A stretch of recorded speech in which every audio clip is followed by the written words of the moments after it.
आदर्श नगर थाना अंतर्गत पालरा गांव में शुक्रवार सुबह 1100 केवी के तारों में हाई वोल्टेज आने से एक ग्रामीण की मौत हो गई, वहीं दो अन्य गंभीर रूप से झुलस गए।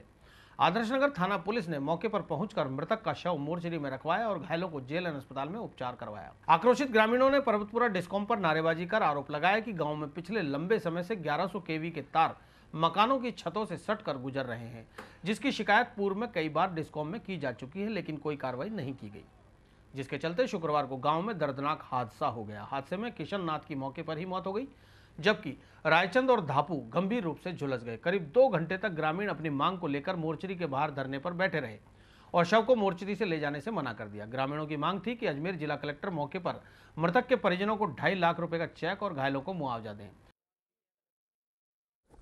मतलब 14 तारीख के शाम के दिन मतलब जब ये फॉल्ट हुआ गाँव में, पहले दोपहर को हुआ था, तो उस दौरान मतलब किसी ने शिकायत की तो पावर हाउस वाला आए, उन्होंने फॉल्ट ढूंढा नहीं और लाइट थोड़ी देर कट करके वापस ज्वाइन कर दी। तो दिन का जो फॉल्ट था ना, उसके बाद रात शाम को और फॉल्ट हुआ। उसी दौरान फिर जब हम घर आए थे तो फॉल्ट हो रहा था, तो हमने तार वार बचाव के लिए कुछ किया, तो जो मतलब घरों में काफ़ी नुकसान हो गया। 3-4 जनों, इसको आया, मेरे को आया, एक लड़की और उसको भी आया। तो जब तार छुड़ा रहे थे या मतलब बचाव कर रहे थे, उसी दौरान यहाँ मतलब वायर थे ना, 11,000 आ गया, तो वायर यहाँ घुसा और यहाँ अंगूठे में निकल गया। फिर बाद में हमने शिकायत की और फिर पुलिस स्टेशन जाके मैंने रिपोर्ट दर्ज करवाई। तो वहाँ एक पुलिस स्टेशन मतलब पुलिसकर्मी था जो उसने नॉर्मल रिपोर्ट लिख ली और हमारे 4-5 लोग गए तो उसने नंबर दर्ज कर लिए और फिर काम का कार्रवाई करवा देंगे।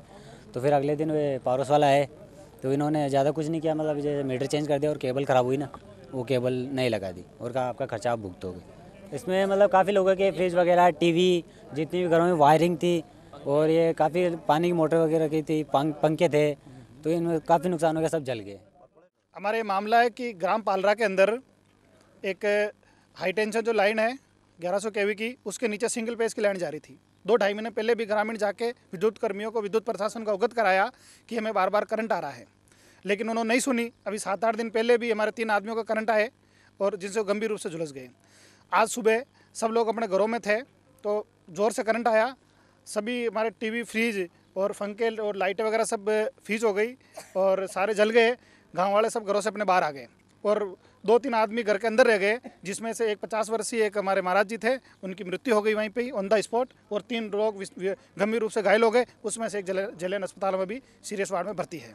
हमारी ये मांग है, हम सभी ग्रामीण धरने पे बैठे हैं कि हमें जब तक प्रशासन लिखित में आश्वासन नहीं देगा कि वो 11,000 लाइन वहाँ से हटा ली जाए नहीं जाए और मृतक को उचित मुआवजा नहीं मिले, तब तक मैं यहाँ से नहीं हटेंगे। इनके गांव में बिजली का करंट आने से मृत्यु हो गई।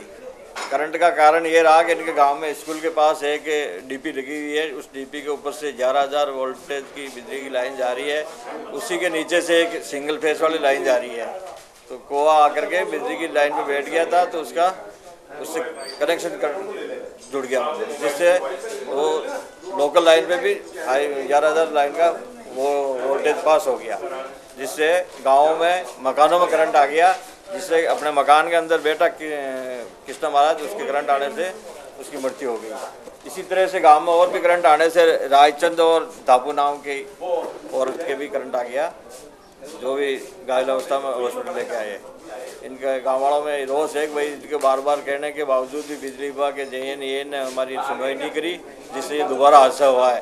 15 दिन पहले भी 15 मार्च को करंट आने से लक्ष्मण सिंह और सुखदेव नाम के 2 व्यक्ति घायल हुए थे। जब भी उनसे बिजली विभाग से शिकायत करी, लेकिन उन्होंने कोई कार्रवाई नहीं करी। धरना समाप्त कराने को लेकर जिला और पुलिस प्रशासन से अतिरिक्त कलेक्टर गजेंद्र सिंह राठौड़, सीओ दक्षिण राकेश काचवाल, एसडीएम दयानंद शर्मा ने ग्रामीणों का नेतृत्व कर रहे श्रवण सिंह और सुरेश सिंह रावत से वार्ता कर मृतक के परिजनों को 2.5 लाख रुपए देने का आश्वासन दिया। साथ ही घायलों को मुख्यमंत्री सहायता कोष से मुआवजा देने का भी ऐलान किया। साथ ही हादसे को अंजाम देने के लिए डिस्कॉम के अधिकारियों के खिलाफ कार्रवाई का आश्वासन दिया गया, तब जाकर ग्रामीणों ने शव का अंतिम संस्कार किया। मैंने आश्वासन दिया है मुख्यमंत्री सहायता कोष से 50,000 रुपये मृतक को, 10,000 रुपये घायल को, वो जो मिलेंगे हम 2-3 दिन में जारी करवा देंगे राशि, वो हमारे प्रशासनिक हाथ में है। रही बात विद्युत विभाग वाले कितने जिम्मेदार हैं या कितनी उसमें कमी है, वो विद्युत टीम मैंने रवाना कर दी यहाँ से, वो चेक कर रही है उसको कि उसमें क्या कमी है, और अगर कोई जिम्मेदारी तय होगी तो जिम्मेदारी उनकी भी तय होगी। फिर अगर कहीं ना कहीं कोई लापरवाही आती है तो क्या उनके खिलाफ कार्रवाई क्यों नहीं होगी? जरूर होगी। अगर कोई जिम्मेदार है इसके कार्रवाई जरूर होगी उनके खिलाफ। अभी मैंने एससी साहब को बुला रखा है मेरे ऑफिस में और हम चर्चा कर रहे हैं कि ज़िले में कहीं भी ऐसी स्थिति हो, कंप्लेंट के ऊपर आवे या सर्वे के आधार पर उनको मिले, तो उसमें उनको एक प्लान करके व्यापक कार्रवाई करने के निर्देश दिए। विद्युत विभाग के जो अधिकारी हैं एसी साहब, उनको कहा भी जो लापरवाह अधिकारी कर्मचारी उसके खिलाफ भी वो कार्रवाई कराएं।